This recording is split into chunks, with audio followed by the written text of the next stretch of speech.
You want to check out something? I'm checking out on my way out.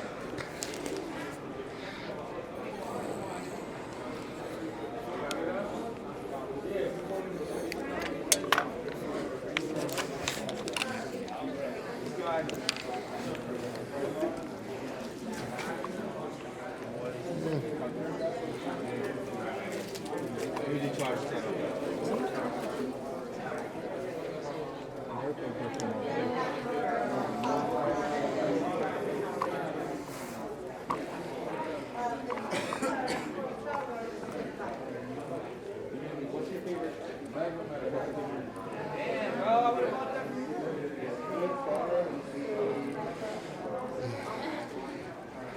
Oh my gosh, it's so small.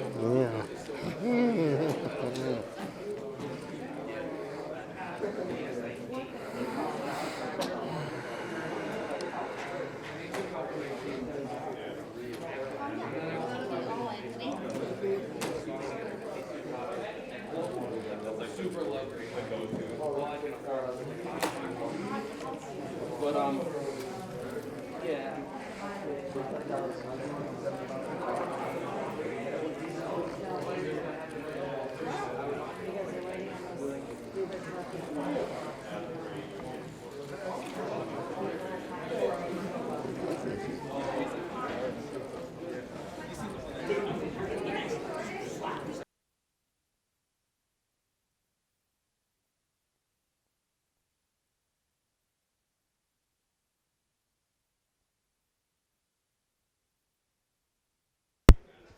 Hey guys, how you guys doing? This is your boy Amari. I'm still here at Big AppleCon 2022 at the New Yorker Hotel, and you're wondering what am I doing here? Well, I have something amazing to tell you.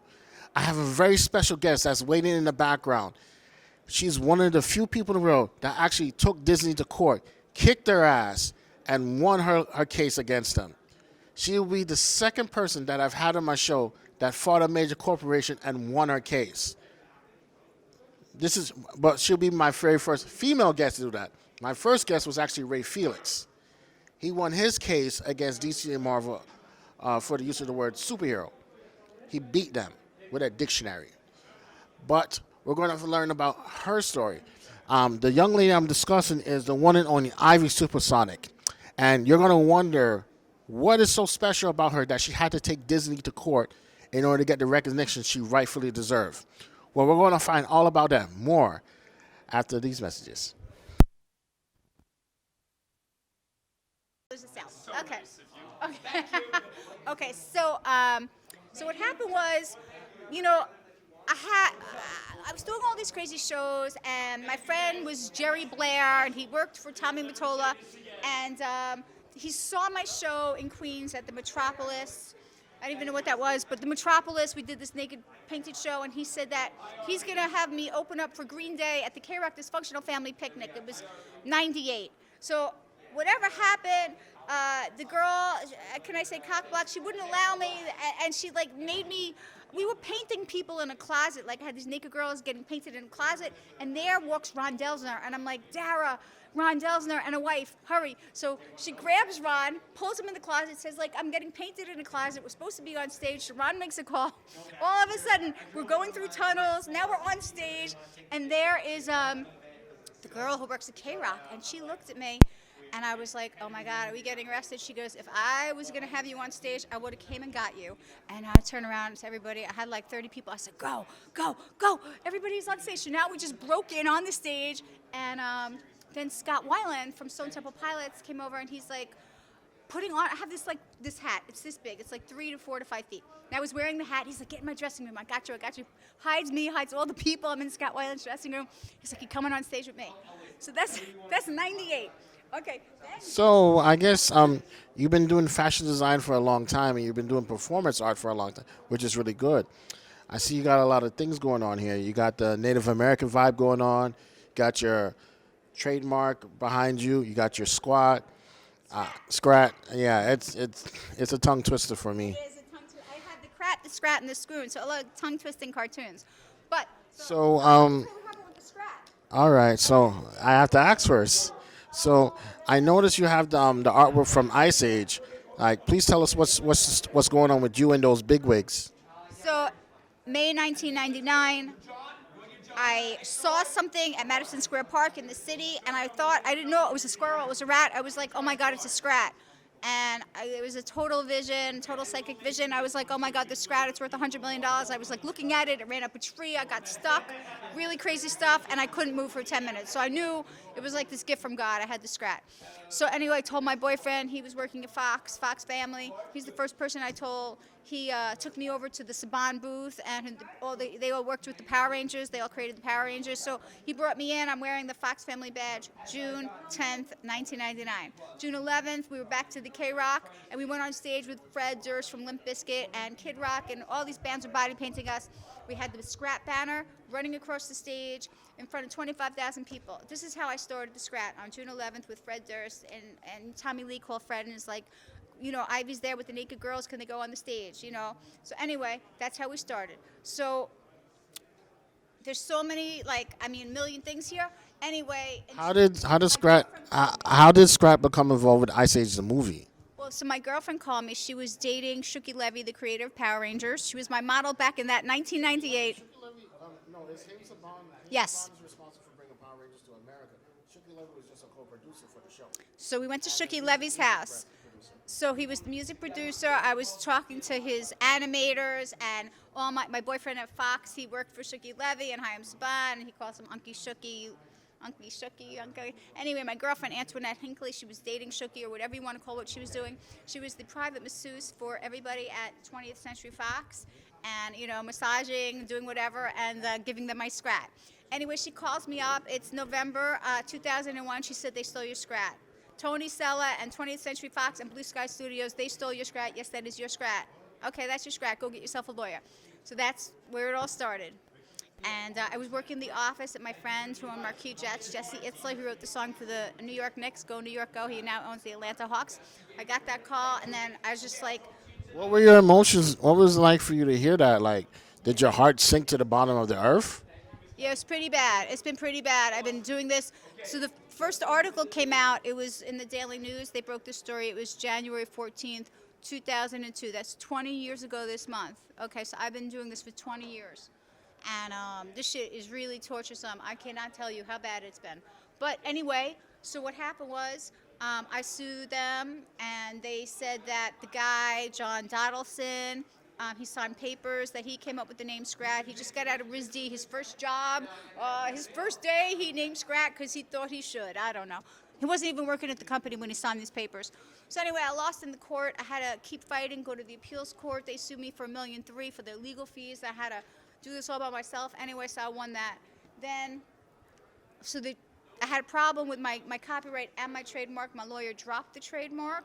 And then what happened was I went and trademarked it again myself, November 20th, 2001, and then Fox was able to hold me up. It took me until 2012.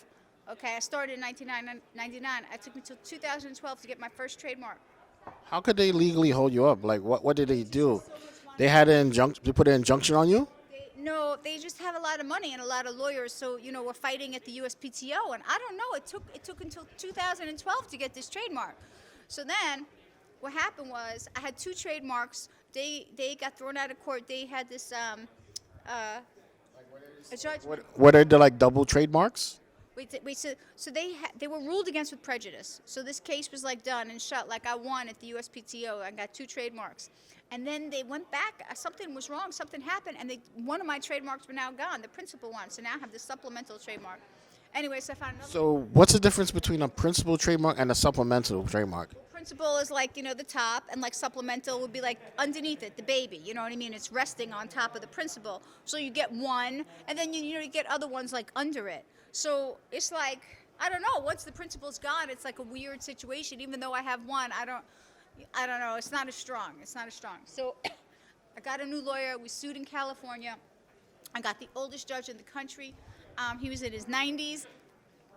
Judge Reel, the president. I don't know, the dead president from 50 years ago. He put him on. I mean, this guy's in his 90s. He threw my case out. He was I don't know if he was senile, whatever was happening. Everybody had to fight this judge. There was so many cases. Judge Reel, he wouldn't get off the bench. He just wouldn't stop. He wouldn't retire. until he died. So then I got 3 judges. We went to the Court of Appeals in California, and this is what happened. You ready for this story? This is some shit. Okay. The shit is about to hit the fan. This is the shit. Okay. Disney and Fox, they file an $85 billion deal for Ice Age, Scrat, the whole purchase from Rupert Murdoch of the 20th Century Fox, the Blue Sky Studios, the Ice Age and Scrat, all of that, all the movies. 7 days. Okay, so that gets filed. 7 days later, of course, Fox wins. After the $85 billion suit was filed, then 7 days later, Fox wins with the judge. His name is Reinhardt, and Stephen Reinhardt, but he was dead. He happened to have died 30 days before he made the decision. So now he's dead in the grave, under there for 30 days, and he's made a decision against me. So my lawyer said if Judge Reinhardt is with me, the other ones are going to follow him. But see, he was already dead, and he was already against me in his deadness. So they won because it was an $85 billion deal. Could you imagine this stuff? And then he wrote, Judge Reel and everybody wrote, the decision wasn't a decision, it was a memorandum, which doesn't count because it's not really a decision, so I can't even fight that. 4 cases were decided by the dead judge. So one person went to the higher court in Washington and fought it, and it was ruled that a judge is not appointed for eternity. You know what I mean? That's what was. But no one helped me. But one was overturned. So the smartest thing to do, is if you were faking the funk or whatever, make 4 cases, not just one, like it looked like. Anyway, so let that go, and that was just way beyond too much. So then the case went on in the trademark office. Then there was another case, a new court. So we started with SDNY, Southern District, New York, for the copyright claim case, and then so that was like 3 cases there. I had with the appeals and then the lawyer fee. Then we went to the one in California, same thing. That's like 3 cases. But then we were at the USPTO in Washington, and so now here we are, because they then took this, so now it's like 20th Century Fox against Ivy SuperSonic. This is 2018. Now they're suing me. Okay, so they're against me. Anyway, it's crazy. So then March 20th, 2019, Disney bought Fox. They bought everything. Everything was transferred. The guy, Tony Sellers, who Antoinette, the private masseuse, was doing all kinds of stuff, and she called me and said he put the Scrat inside the Ice Age trailer. So he was fired first. He made $40 billion for 20th Century Fox, but he was fired on March 21st. So he's gone. Amen. Thank you, Disney. Then we get this call and this text or whatever, did I want to settle? So they subpoenaed 23 of my witnesses, including Tommy Lee from Motley Crue, because Tommy Lee was the voice of my Scrat. Okay, so anyway, I mean, they subpoenaed like... What does Tommy Lee have to do with it? He's my friend. He's my friend. He's the Oh. So 1999, Get Naked, yeah. So I designed for all these rock stars. Everybody was involved in my Scrat. So they called Lou DiBella, who was the head of, he was the vice president of HBO Sports, and he was working with me on my Scrat. Everybody, Michael Simon, he was the director for The Apprentice. All these people were with me working on my Scrat. But anyway, they just thought they could sue me or steal from me, and it's really torture. I mean, this is 20 years ago on. So now we settled. Okay, it was March 5th, 2020, and 20th Century Fox signed the document with me. And I just want to say that Disney had got rid of the name Fox. They got rid of the name after they spoke to all my people, and everybody said Fox stole Ivy Scrat. Within 60 days, there was no more Fox. Okay, Disney got rid of Fox, so I want to say they were very kind. That was kind. Okay. Then we settled. Anyway, so Fox dropped all the trademarks for the Ice Age character. They tried over the years 26 times. They had 26 trademarks, and they did not prevail on anything. Now, I have 2 trademarks. Okay, so now Disney has 0 trademarks. I have 2, and a settlement agreement. And I own Scrat.com, that's my website, always. And SQRAT.com, all my websites. So they stole my cartoon, they fired Blue Sky, I made up these shirts, and I opened a store, Ivy SuperSonic and Walt Disney. Okay, the reason why I did that was because we were in another court in Arizona. You see how? We were in Arizona, a lot of court. a lot of court. 2003. The arbitrator just said, split the baby down the middle. Very confusing. 50-50 copyright. between me and Fox. However, it doesn't mean you know who talks about this? Joel Osteen. He says like what people do, the meant for harm, like it all turns around. Meant for harm becomes something for good. Yes. So what is meant for harm becomes something for good. So what they try to do was like cancel out my lawsuit and like own my copyright so I wouldn't have the suit and they wouldn't have to pay me. So it became this 50-50 copyright. So I don't know, even though Disney was aware that I had this 50-50 copyright, that there was this decision, and the judge said retroactive. It was decided July 1, which is Pam Anderson's birthday, July 1, 2003. He said make it retroactive for July 27th, 1999. So my copyright is 50-50 because now Disney owns. We're up there with Disney, so it's a 50-50 Ivy SuperSonic Walt Disney Scrat. Copyright 1999. So I opened a store this February 20th, 2021. I printed up the shirts. Anyway, they fired Blue Sky. They fired 450 guys. The guy who stole from me, Chris Wedge. It's a whole conspiracy.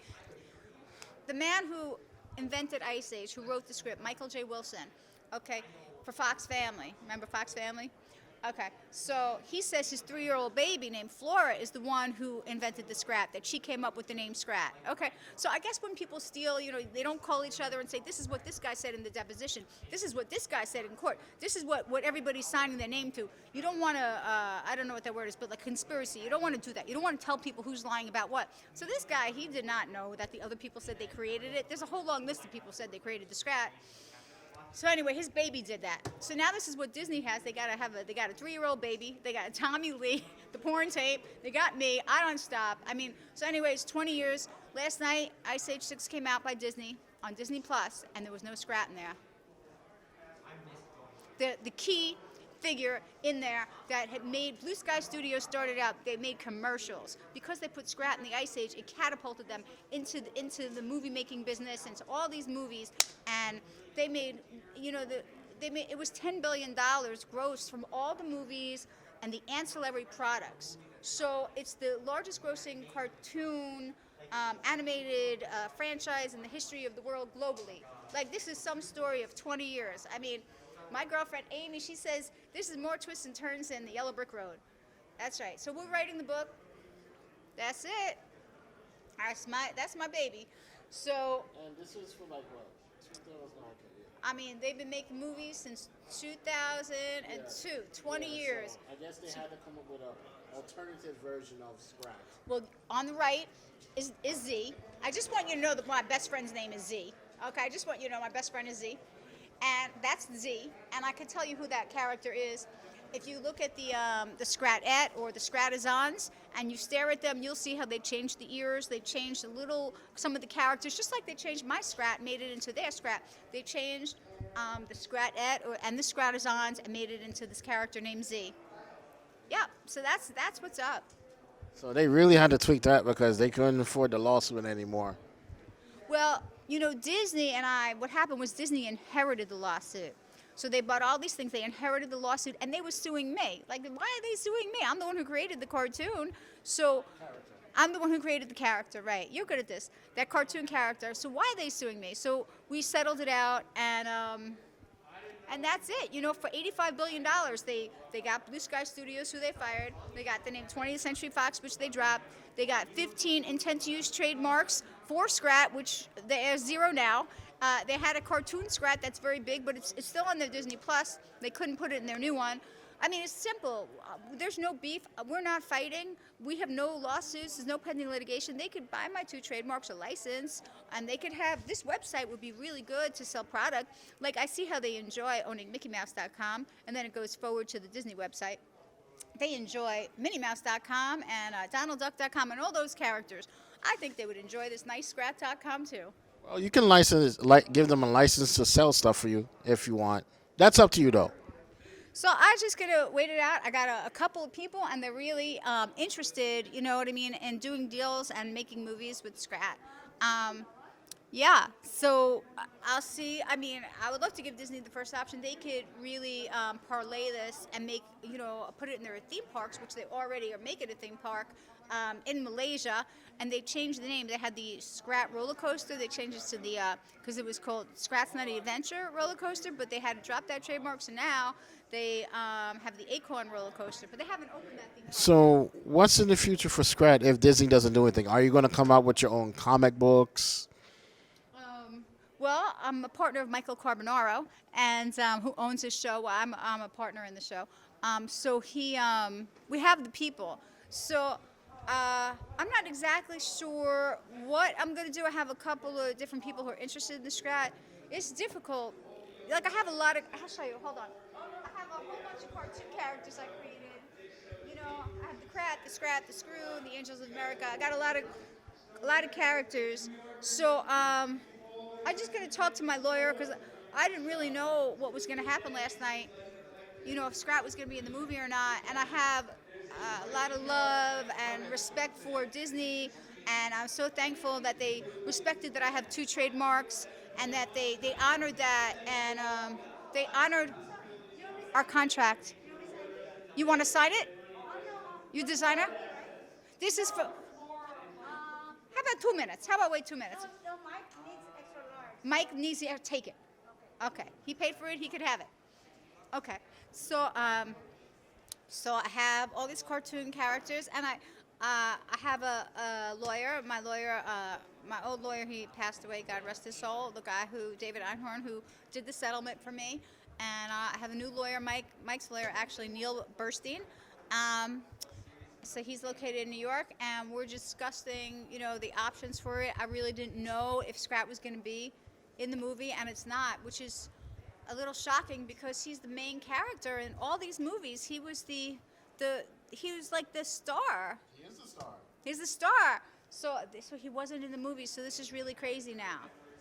I put on my Twitter something, with my 2 trademarks. I'm holding it up, and there's right now there's I think it's 188 shares, and I was like, wait, what happened?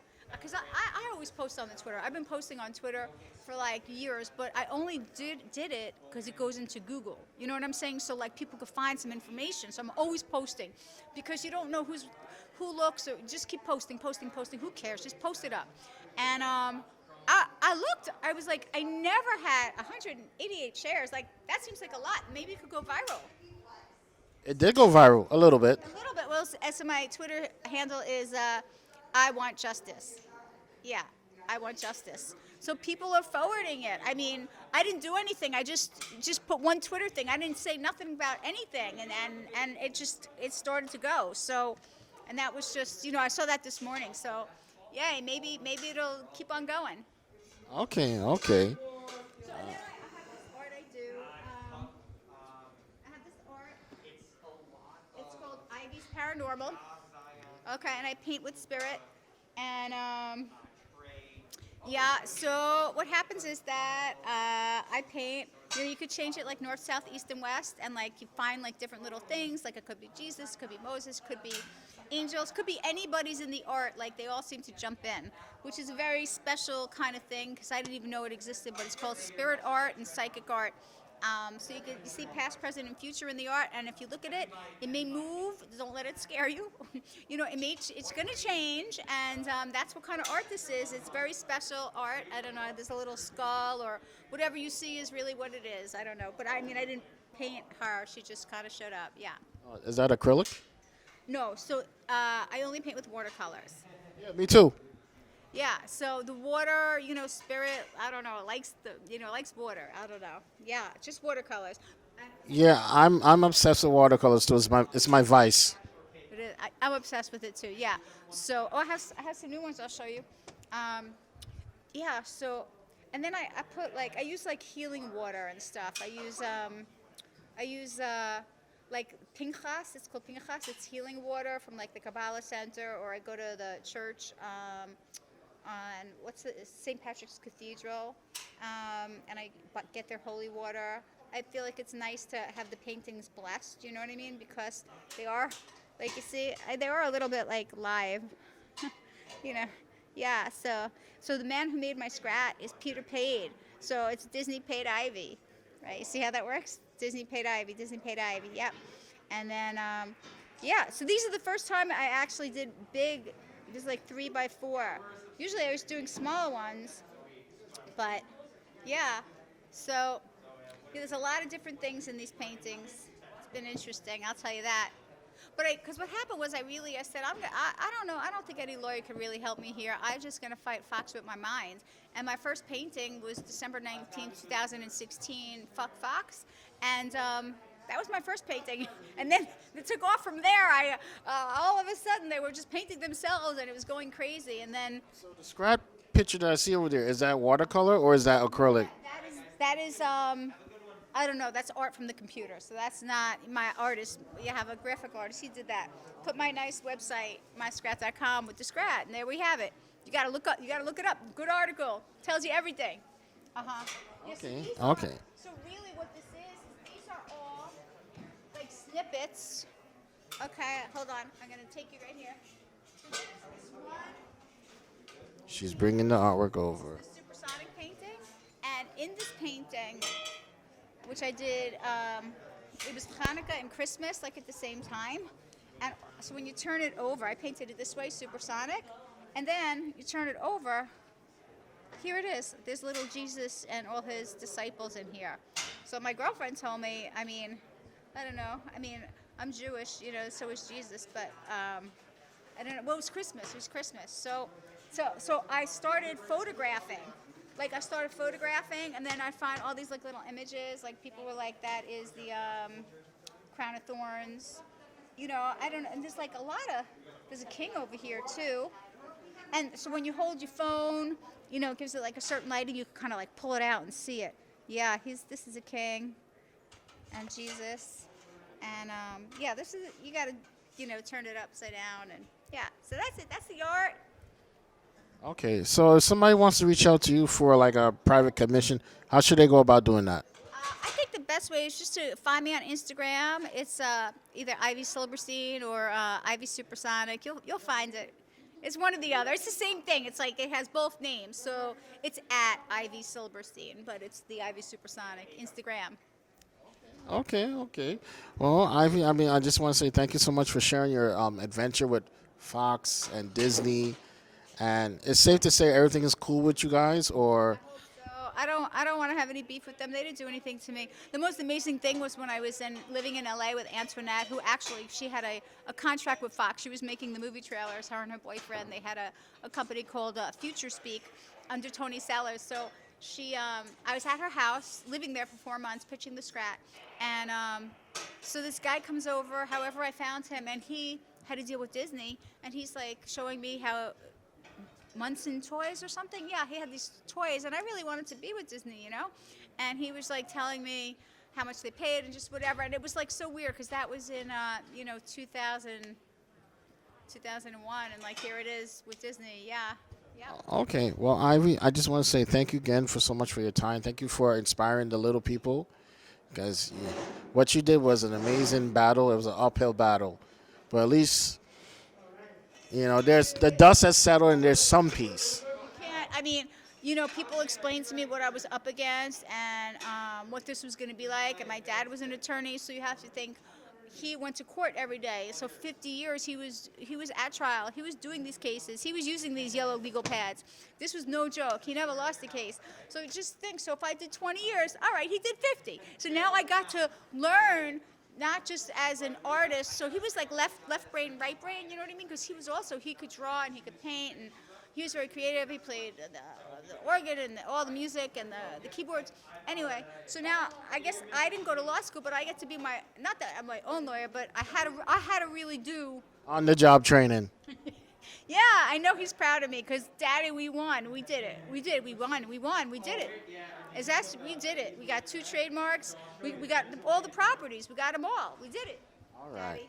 Well, that's a big victory for her and a small victory for the little guys. I have to say thank you again so much for sharing your story. Guys, it was wonderful having her here on my show. Like I said, she's the first female that I ever met that fought a big corporation and at least won her case. And she owns her trademarks. Guys, thanks for watching. That's a wrap. And she will be the only person I interview here at this show because almost everyone else here is selling trading cards, and I don't want to promote trading cards. Bye-bye.